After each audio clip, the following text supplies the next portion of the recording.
Welcome to an extra Omake edition of the Midnight Cable. I'm Giman. And I'm Brandon. And in this Omake episode, we stray away from our usual format to reveal something different, but also at the same time related to the main episode.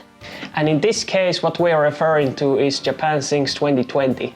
Some of you may recall how, during the episode, we mentioned how it was based on the original novel made in 1973. But during the same year, a movie of the same name was released by Toho, a company most famous of their Godzilla films. Well, we make briefly comparison between the two during our main episode, but we realized that to nail the point across why Japan Sings 2020 is so freaking terrible, we'll be discussing today what makes the original film so great. But before all that, enjoy this 70s style trailer voiceover intro.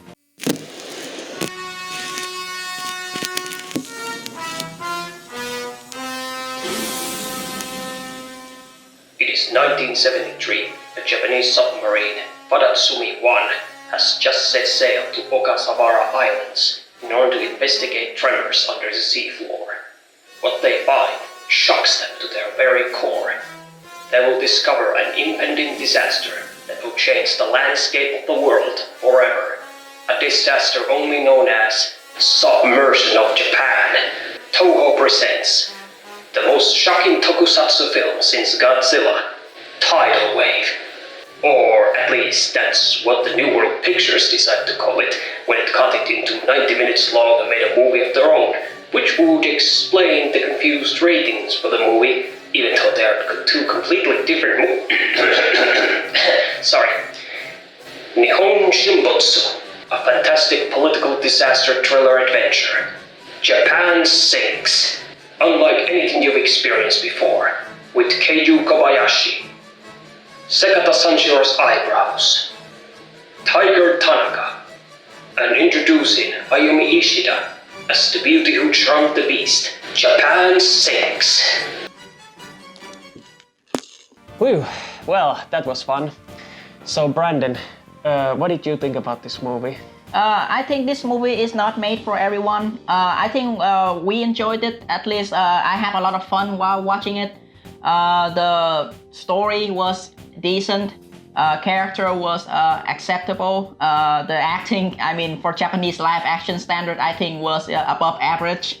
The reason why I say that this movie might not be for everyone because I think, for one, it's 2 hours and 30 minutes long, and it has a lot of politics and explanation and scientific terms that I believe the Zoomer generation of people, the one that play Fortnite, if they were to watch this movie, they would, just turn it off after 10 or 20 minutes and say, oh my god, this is so boring. This is one of the most realistic disaster movies I've seen, and even if, like you said, somebody might be turned away from the political era of the, this plot, I think, it would still be a worth a watch. I mean, it kind of grows on you as we watch it. I mean, we didn't like it first, when we started watching it, but as we continued watching it more and more, it kind of grew on us and we started to really love it. Yeah, I agree with you. It was better than I expected and it's surprisingly very deep.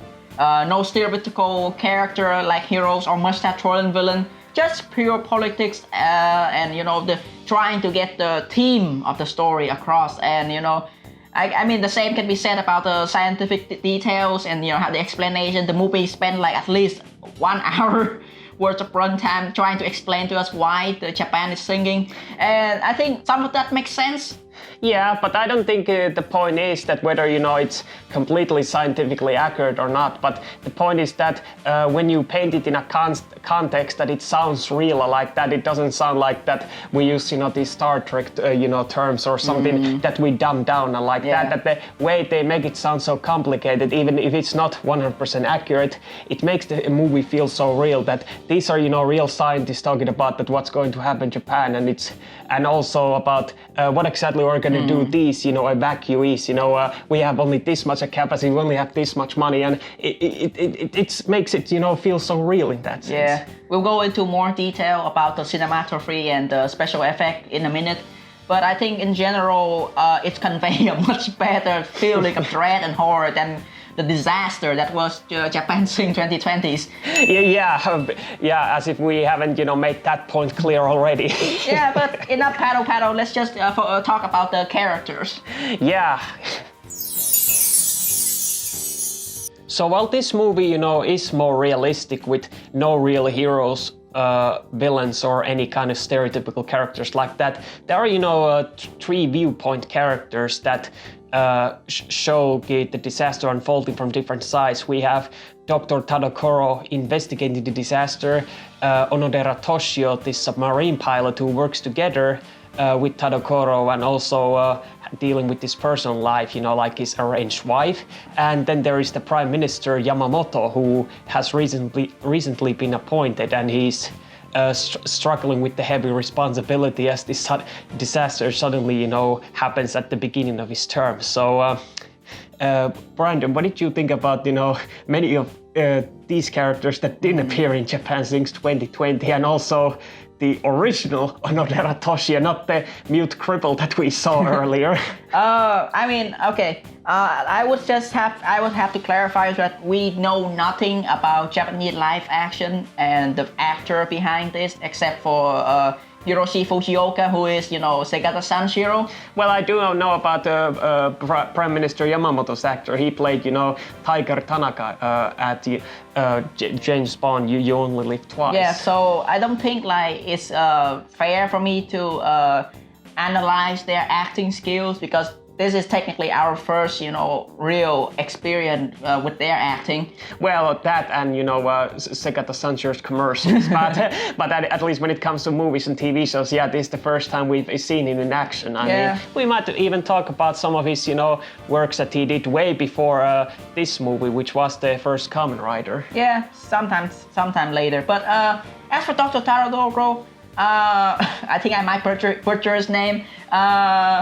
I think for the first part, the acting was on point. You portray this, kind of, scientist who, trying his very best to, save Japan really well. And I can see that, with his emotion and the way that the actor put it out, that, this is a struggling man trying to save everyone, and it's very good.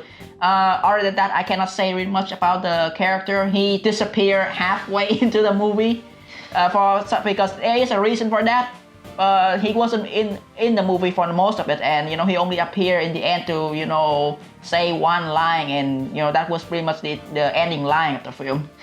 But I think him disappearing from the movie doesn't really ruin it that much, because like we said, there are no real heroes and characters like that, and when it comes to him, I really like the fact that besides Onodera, he's also one of the only ones who really heavily struggle with the weight of the situation, like it feels hopeless or like that, and yet everyone else, either feels ignorant or they don't take it seriously, like that scene where he's talking in a sort of an interview, and this, one guy is just, brushing it off like that, and he loses his cool and, attacks him. That what madness are you trying to say like that? Yeah. And then he's that's a point where he disappears from the movie, and at least that's understandable that at least they continue with his plan. But I think the reason why he disappears from the movie is exactly for that reason, because when the disasters finally starts to happen and that whole Japan starts to sink like that, and all that's left is to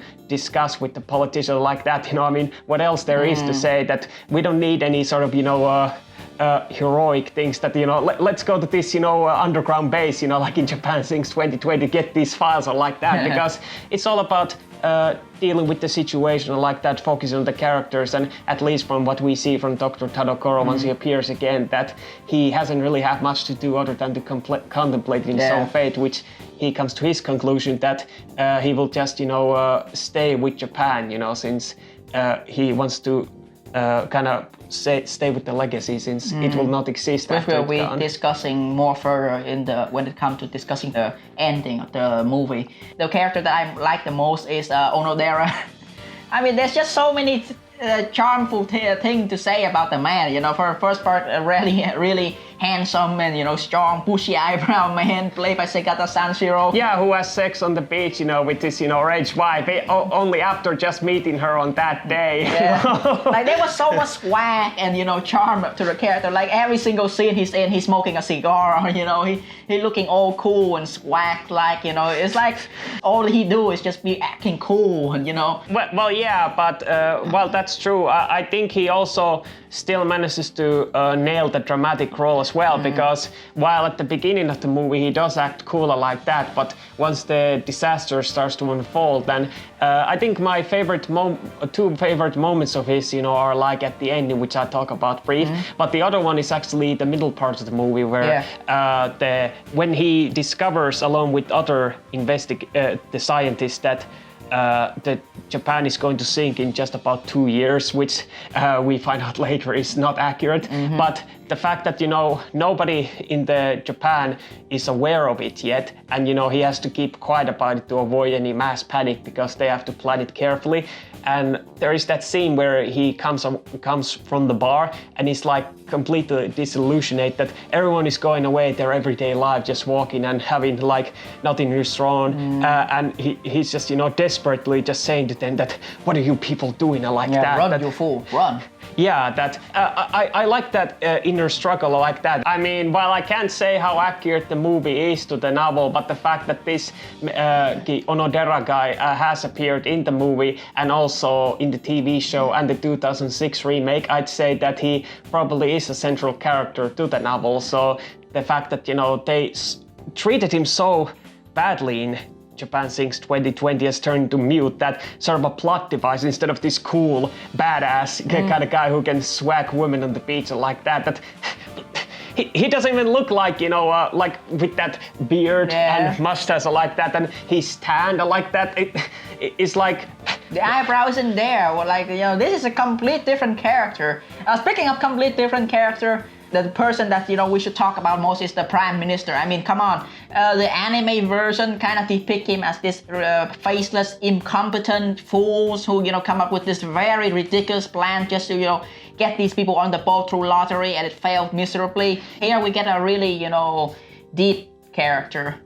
I know that you said that, you know, Onodera is your favorite character, and while I like him so really much, I think Prime Minister is actually my favorite character, because he kind of breaks the mold of these stereotypical politicians characters, because we've seen so many times, you know, like there is that, you know, one senator, or was that vice president on The Day After Tomorrow, who, when the main character is trying to tell him about the disaster like that, you know, you and your things are like that, and then at the end of the movie, when the president is killed and the vice president realizes the gravity of the situation, that he has to take the lead of the country and say that, I should have taken this seriously earlier. But here, the prime minister never at any point does, you know, act like a, you know, incompetent fool. I mean, it's more about the fact that he's inexperienced. He's just put into this role, and he has in a lot of these advisors there who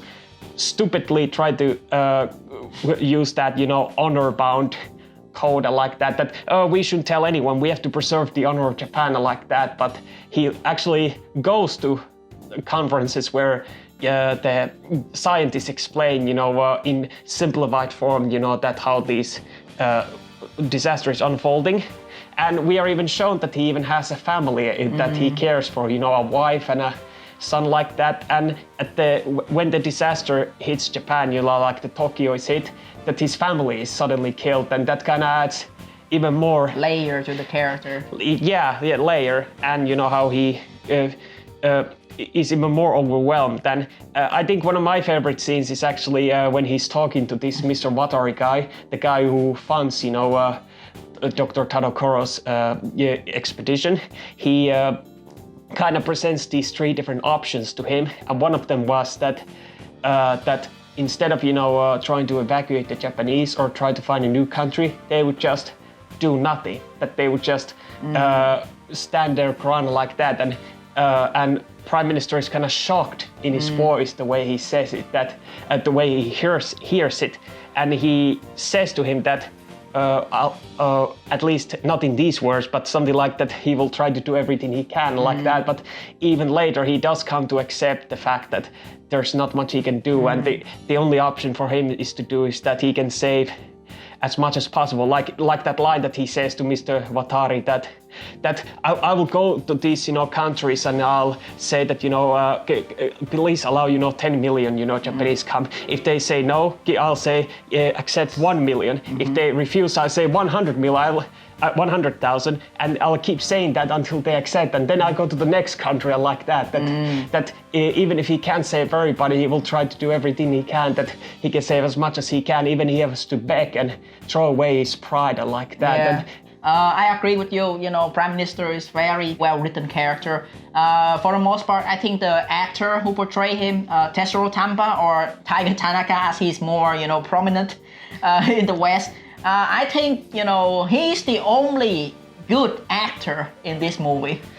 Yeah, I guess I could agree, because everyone else. I mean, I like Segata Sanshiro's charm, but everyone else, kind of does this really dramatic things like leaning against the wall, like I already said. But here, with the Prime Minister, his acting feels genuine and kind of brings this sadness. Yeah, just an image of a somber man, with this disillusioned look on his face, like this, oh my God, is it how it's gonna end? Look on his face, just sit there smoking his cigar in silence. That's really the acting conveyed everything. I also like the other survivors and minor character, like you mentioned, Dr. Watari and Mr. Watari, who is at least implied to be, close to the, some royal family, though it's never even said if he's the emperor but just that he's a very wealthy man with lots of money. Or the guy who punched Onodera because, he was caring for him, or, Onodera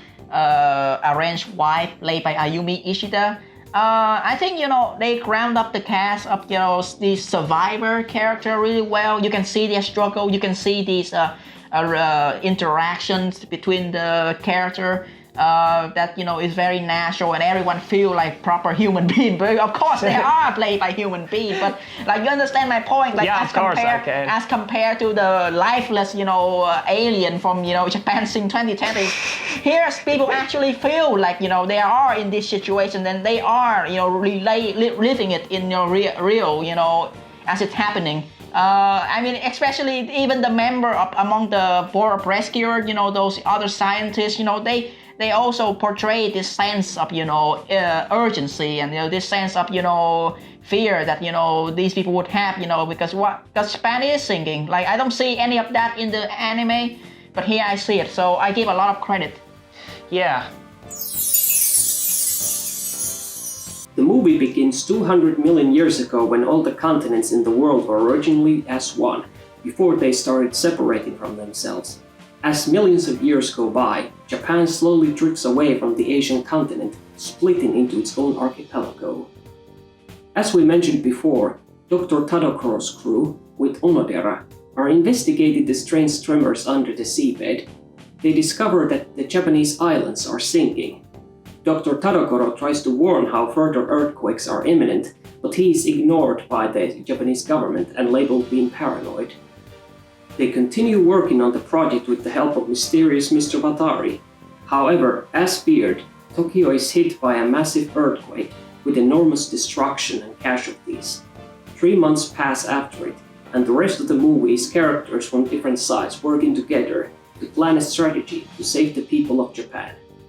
So while the rest of the movie is, about unfolding of the disaster, that doesn't mean that we don't get any interesting scenes with the characters. And like we mentioned already, many of these characters has, really interesting motivations and, personal stakes at it. And when it comes to our main character, Dr. Tadokoro, although Onodera is arguably second main protagonist, he actually has an interesting motivation in a scene when he's first talking with Mr. Watari. Do you know what I'm referring to? Yeah, he was bringing up this topic that, how as a scientist, whenever you bring up something, you might be, considered as a madman. People might reject your work. People might not believe you, but it is your duty as a scientist to continue working, to continue, to prove that you are right. And I think, that analogy was very profound because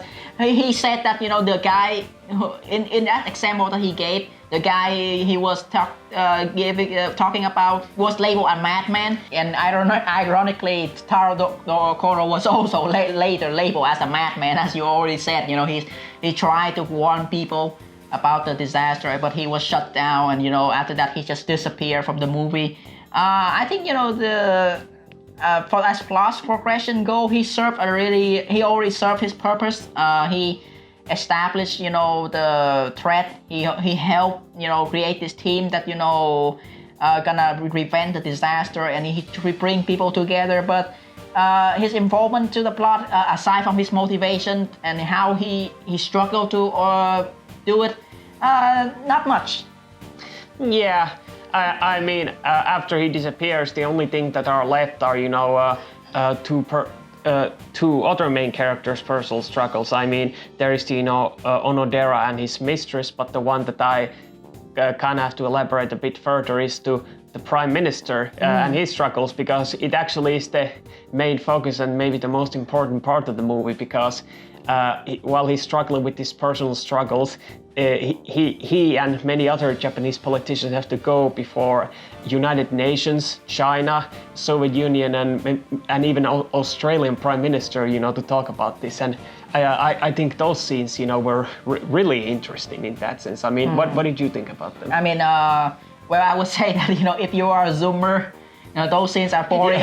We already established that. Those scenes are very boring. If you are, Z word, if you're a Fortnite player, those scenes might as well just be, Star Wars Episode 1 politic talks to you. But this one is actually makes sense. I can see how realistically, how politics work back then, how every country is, worried about, oh my God, we're taking this much immigrant, into our country. What are they gonna do?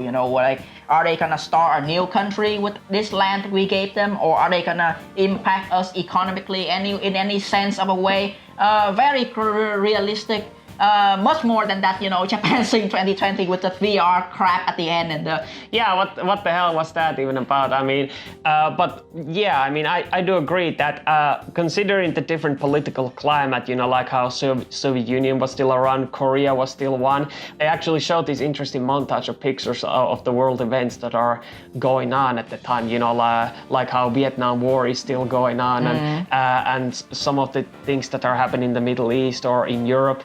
It kind of the movie brilliantly kind of paints this image of what is going on in the world, even if nobody remembers what happened during the 70s. It kind of reminds us that you don't forget that this is happening, and how it kind of somewhat relates to to how countries kind of have difficulty of dealing with this situation, considering that there's so much going on in the world right now. Yeah, I mean, the Japan singing is just the least of their concern, consider they just recovered from World War II. They still have all of those things going on, Cold War between American and Soviet Union, so many things to care about. So yeah, they even bring that up in one scene that it had been only a few decades after the war that Japan had finally recovered, that how some of those buildings that they had finally started to build in Tokyo, I mean yeah, they have these skyscrapers, but they're not nearly as big or as heavily populated as the Japan today. But it kind of paints this interesting picture that while they're talking about it, and then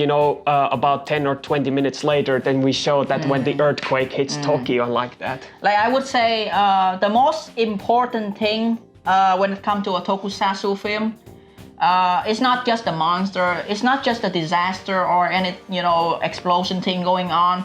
It's the human element.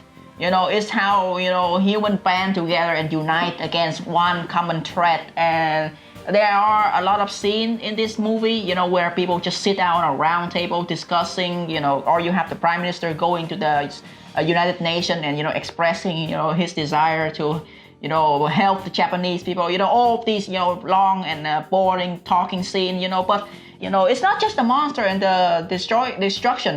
Those are just the side plot. I think for the most part, when you compare this to other tokusatsu film at the same time period like Godzilla, I think this has a way more human element in it. Yeah, because it actually feels more realistic with scientific explanation like that, and not a superhuman trait, or that let's come up with this super weapon that our scientists have been working all this time, or let's deprive all oxygen like that. That there's actually these moral dilemmas like that, that and these economic problems. Yeah.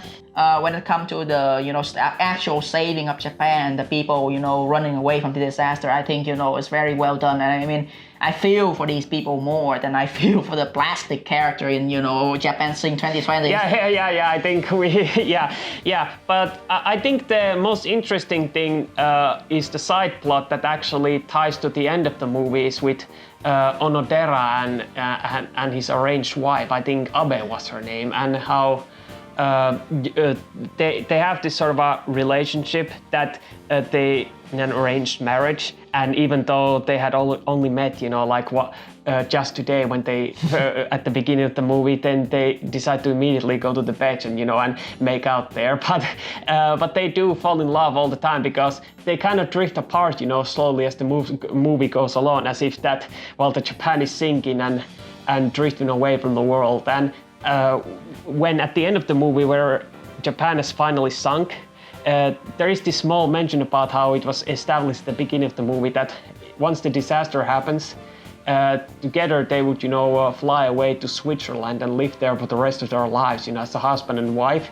But unfortunately only she happens to make it there, even with the disaster going on, while Onodera continues to to work in the Japan to help with everyone else, to save everyone, because in his own words, I cannot leave until I save that one person, not knowing that she has already left there. And the movie ends when she's shown on a snowy landscape in a train, which is presumably the mountains of Switzerland, while Onodera is shown with these heavily wounded people, he himself included, in this desert. And the movie ends kind of sort of in an ambiguous note, that whether they ever actually find each other, considering that Japanese people immigrated into so many different parts of the world that they might not exactly have the same freedom and options when they have to adapt to the new world that they actually have to live in now. Like, it obviously makes you care about this character, and I think for the most part the story handled this human element really well. Yeah, I agree.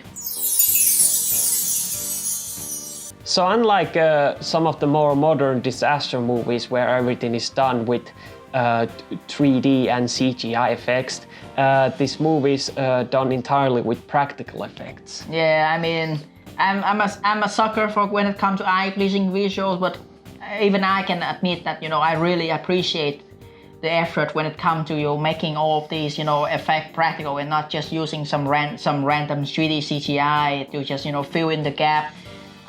This kind of remind me a bit of Godzilla in a sense, like how the extruction and how the scale and how you use these toys model to simulate explosions and the disaster happening. Yeah, I would be lying if I didn't crack a jokes a bit in some of those scenes that whoosh, whoosh. Oh my God! Here comes my toy car, floating away. Yeah, I mean, you see that a lot when you watch old school Godzilla movies, so it's not really that surprising for me. But I really appreciate the effort put in here, and it did portray the scale of the destruction quite well. When it comes to cinematography, there was some good scene. I like the scene where Onodera is running toward the sunset amid the destruction, trying to find his lover. It was shot really well done with the lightning and how the sun rise up. That was a really good scene. And of course, that final ending scene where it's panned out, showing the snowscape and the desert, showcasing the how these true lovers are stranded apart, as Japan is, people are scattered everywhere. Very well done. Yeah, and I also like the contrast of the beginning of and at the ending of the movie, where we are first shown from this history that how the Earth began as this one giant supercontinent, and then how Japan is slowly formed. And then at the end of the movie we are kind of shown, after the last line by Dr. Tadokoro, that we show how the Japan is completely sunk under the water after the Prime Minister leaves, like that. Yeah. that the weight of the situation kind of weighs in. That it's actually good that the movie ends on his line and there are no lines after that other than that showing Onodera and his lover drifting apart. That's all need to be said, that the scene speaks for itself. When it comes to acting, I think we already mentioned how the Prime Minister is the only good actor in this movie, and how Segata Sanshiro just overreact in every single scene he's in. It's just typical overreaction when someone says a line and then the other is just like Nani? Masaka? Something like that, it's typical. Yeah, like it kind of reminded me of, Kiryu from Yakuza 0, that how he takes away from his phone. Yeah. And then, like that. Yeah, that scene with the doctor, Tarakoro, he was just talking on the phone and then, before the other guy can finish his sentence, just slam the phone on the ground and overreact. In a dramatic fashion. But yeah, it's a 70s trope. I mean, after all, considering that in a scene, earlier when, Onodera is, going onto a beach, to have sex with that one woman, and there is this smooth 70s music playing in the background, that I think, it tried to be a little more romantic, in terms of, that maybe try to inject some comedy or some romance into it. But something that is like, like you said, the calm before the storm.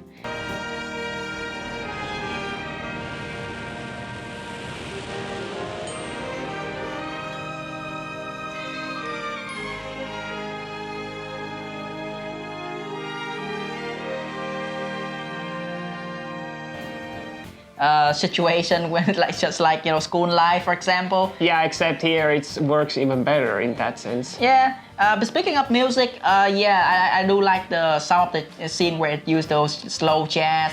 But when it comes to the action and the urgency scene, I feel like most of this are just stock music that was used in the leftover Godzilla movie. Like the type of music that as soon as you listen to it, you would say, oh, okay, this is some Godzilla shit,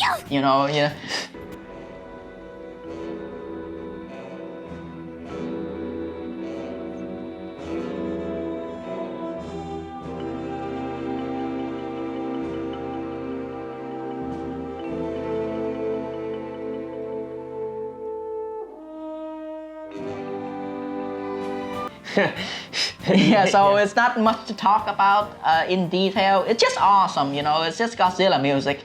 Yeah, although I do like, some of those music structures are, for example, used in some of those montages, like that picture montage I mentioned earlier, which showcasing the events of the world happening around them, but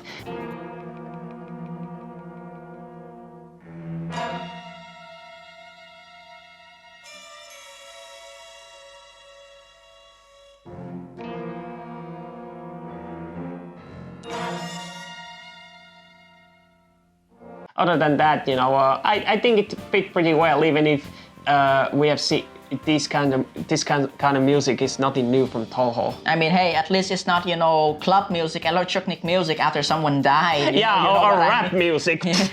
Yeah, you know what I mean. Yeah. Yeah, I know. One really thing that kind of funny is that worth mentioning is these really weird, funny, quirky transition of scenes. It's like characters talking, and then there was like transition. I don't know whether it is used just for comedic effect or Or if they ran out of money, they have to use a sort of a common effect for transition of the scene, like peeling the, Yeah, but I mean, it was funny, and it just added more entertainment value. Yeah, although that was supposed to be, I guess they were trying to keep the viewer's attention, because just during that scene when the scientists explained to the Prime Minister that how the Earth's crust moves, and then each pan on his face, and then it just cuts to the next scene, as if that okay, we're done with this, let's move to the next scene. Yeah. Keep the viewer's attention. Yeah, overall, not much to say. Very good special effect, decent music, cinematography and acting is decent. Yeah, I agree. Yep. So in conclusion, I think Japan Sinks is a largely forgotten classic, and I think it deserves more attention. I mean, when I checked if there were any people talking about this movie in the past or if there were any notable reviews of it, I was kind of shocked that how many people seem to mistake this movie to Tidal Wave, which is the American version released 2 years after the original movie was made, which I haven't seen, but I do know that it cut the movie from its over 2 hours length into only 90 minutes and even added some new actors in it, that they tried to Americanize it as if that it's easier for American people to digest, and maybe I can already predict that they probably cut out some of the, you know, so-called boring political talk and replaced with disaster and some of the additional footage of their own. And as a result, since there is no different titles or pages for them, that they're treated as one. For example, IMDb has 5.5 rating on it. That I kind of feel that that's kind of insulting to the movie, considering that they're like two completely different movies and they should be separated. And I think that's maybe one of the reasons why people have forgotten this movie, because when they talk about Japan Sinks, it's, oh, you mean Tidal Wave? Yeah, I've seen that, it's crap, I like that. But it's not. This is a really good movie. I mean, yeah, it's not the best movie I've seen, but it's certainly a movie that deserves to be seen and maybe even more widely released. I think, you know, just judging by the fact that we're the only we are the only two people here who, you know, go out of its way to do research and, you know, watch this movie. That's, you know, I guess you're, in a sense, you're right. You know, no one actually care about this movie, or at least until this, you know, Japan Sing anime aired. You know, that, oh my God, what is this? You know. Technically, I don't think that is one of the best tokusatsu film that Toho produced. Like, they are way better, especially with the Godzilla one. But the level of political and social commentary, you know, portrayal of them, you know, in this movie is very interesting and very well done. That, you know, I think it stand out on its own, and it felt more unique as compared to Godzilla. I think the actors are what make the movie, you know, stand out even more. I mean, the acting. I mean, some part, like we all say, when we say before, you know... Maybe melodramatic. Yeah, but at least they did have an effort to it. They actually make the character feel like human being. And if I were to recommend, yeah, I would say, you know, if you have time to watch something, just watch this instead of watching that anime. Yeah, I think we managed to make our point across, you know, why we really hate, you know, that anime. But when it comes to Japan Sinks, we highly recommend that if you could somehow be able to watch it, do so. And I kind of wish that more people would start talking about it, because I'd hope that this would get even a wider release, because it deserves to be talked about. But until then, we'll see you on the next main episode of The Midnight Cable.